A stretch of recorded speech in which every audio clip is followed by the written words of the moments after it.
kita taati panduan sidang anak-anak online. Berpakaian rapi dan sopan. Ikuti kakak gembala. Sungguh-sungguh berdoa. Sungguh-sungguh menyanyi. Dan mendengarkan firman Tuhan. Tidak melakukan Makan, main handphone, tiduran dan lain-lain. Tuhan Yesus memberkati. Amin. Halo adik-adik, kakak senang sekali bisa kembali menyapa adik-adik. Hari ini kakak akan mengisahkan bagaimana kita harus mengutamakan Tuhan dan juga baiknya. Yuk adik-adik, sebelum kita mulai, kakak ingin mengajak kita semua untuk berdoa. Mari kita harus bersikap yang baik juga ketika berdoa. Tutup mata dan lipat tangan. Tuhan Yesus, oh Tuhan Yesus, Tuhan, kami mengucap syukur Tuhan untuk semua berkat yang Tuhan berikan kepada kami. Hari ini kami mempersembahkan diri kami persembahkan telinga kami, juga hati kami untuk mendengarkan firman Tuhan. Tuhan Yesus, biarlah setiap firman yang kami dengar menjadi firman yang hidup di dalam kami. Terima kasih Tuhan, amin. Adik-adik, jika kalian menjadi seorang raja, kira-kira apa sih yang akan kalian lakukan?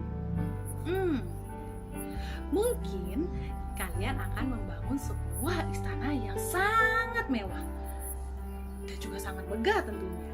Atau mungkinkah kalian juga akan membeli barang-barang yang tadinya tidak bisa kalian beli? Atau kalian malah ingin mengadakan sebuah pesta yang besar dan mengundang banyak sekali kepala-kepala negara lainnya? Tapi adik-adik, tidak dengan Raja Daud. Raja Daud sangat memikirkan kepentingan Tuhan. Ketika dia baru saja menjadi raja, Raja Daud langsung datang kepada Tuhan. Dia memikirkan bagaimana caranya memindahkan tabut Tuhan ke Yerusalem. Untuk itu, Raja Daud mengumpulkan 30.000 orang dan semuanya orang pilihan. Mereka berjalan bersama diikuti rakyat, suatu rombongan yang sangat besar.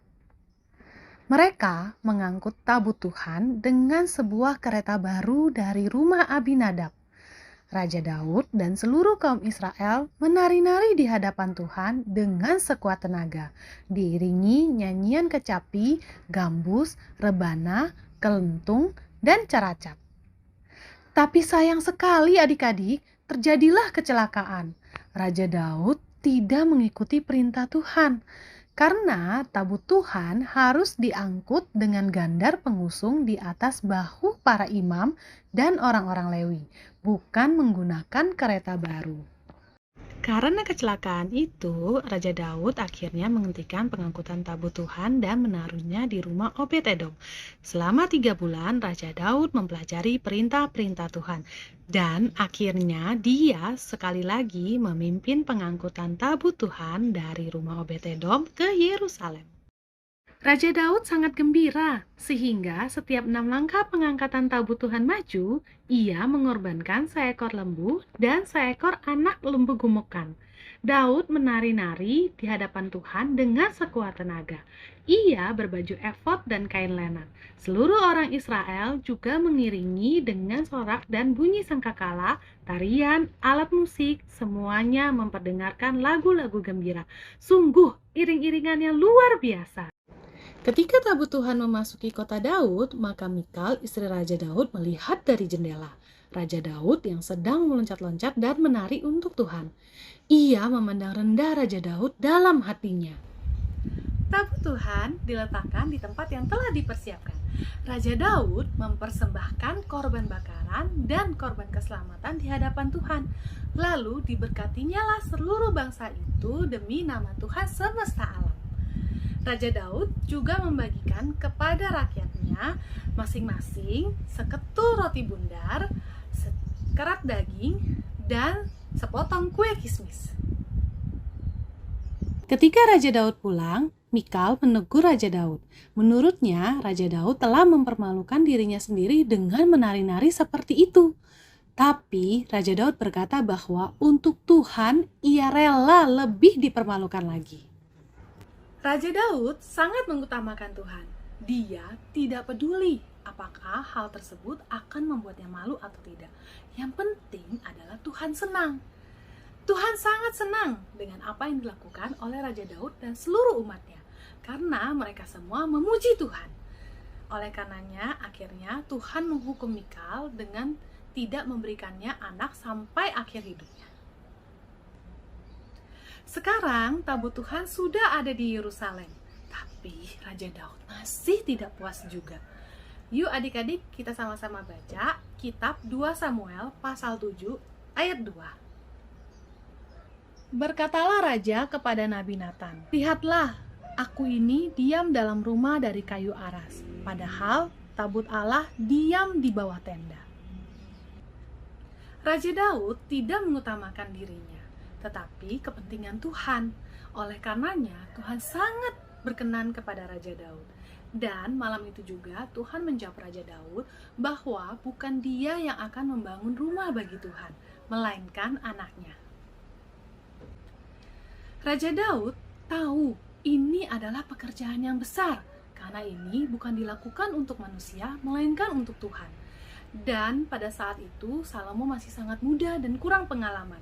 Jadi Raja Daud mempersiapkan seluruh bahan bangunan yang diperlukan untuk pembangunan rumah Allah. Bahkan Raja Daud juga mempersembahkan hartanya. Umat Tuhan pun dengan sukarela dan sukacita mempersembahkan barang-barang berharga miliknya untuk pembangunan bait suci itu. Daud pasti sering membicarakan mengenai hal ini dengan anaknya Salomo. Sehingga ketika Salomo menjadi raja menggantikan Daud, dia juga mempersiapkan untuk pembangunan bait Allah. Selama 4 tahun, Salomo bekerja untuk membangun dasar bait suci dan mempersiapkan semua keperluan yang dibutuhkan untuk pembangunan bait suci. Dan mereka memerlukan 3 tahun lagi untuk merampungkan seluruh pembangunan tersebut. Tanpa campur tangan, penyertaan, dan berkat dari Tuhan, mustahil bagi Salomo untuk bisa menyelesaikan pembangunan bait suci dengan sempurna. Oleh karena itu, adik-adik, kakak ingin sekali lagi mengajak kalian semua untuk membaca Kitab Yesaya pasal 66 ayat 1-2. Beginilah firman Tuhan, "Langit adalah tataku dan bumi adalah tumpuan kakiku. Rumah apakah yang akan kamu dirikan bagiku, dan tempat apakah yang akan menjadi perhentianku?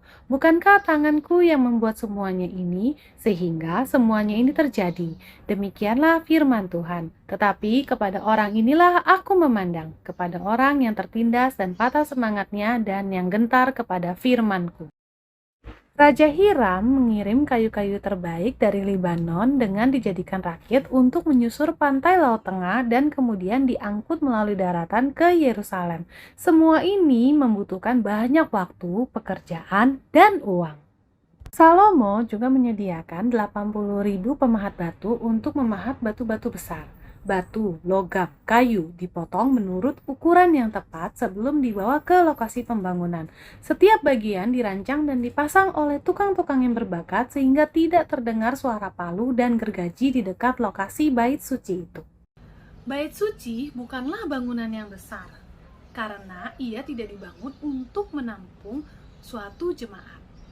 Umat Tuhan berkumpul di pelataran atau halaman luar bait suci.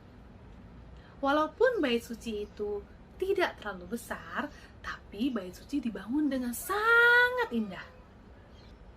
Lebih indah daripada yang dapat dibayangkan oleh manusia. Salomo menghendaki agar bait suci itu dibangun dengan sempurna, karena bait suci dibangun untuk Tuhan. Ketika bait suci selesai dibangun, kemuliaan Tuhan memenuhi bait suci itu. Raja Daud dan Salomo sangat mengutamakan Tuhan. Bahkan Raja Daud tidak takut untuk dipermalukan jika apa yang dilakukannya adalah untuk Tuhan. Kakak punya beberapa contoh untuk kalian. Berikanlah pendapat kalian, apakah contoh-contoh ini, anak-anak ini, mengutamakan Tuhan dan baiknya. Tom Tommy mulai jemu mendengarkan cerita saat sidang anak. Ia melipat-lipat kertas dan dijadikan pesawat tempur. Tidak lama kemudian, ia sibuk menjadi pilot pesawat tempur itu. Apakah ia mengutamakan Tuhan?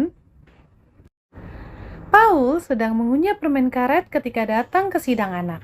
Ia berpikir ingin menaruh permen itu di salah satu bangku.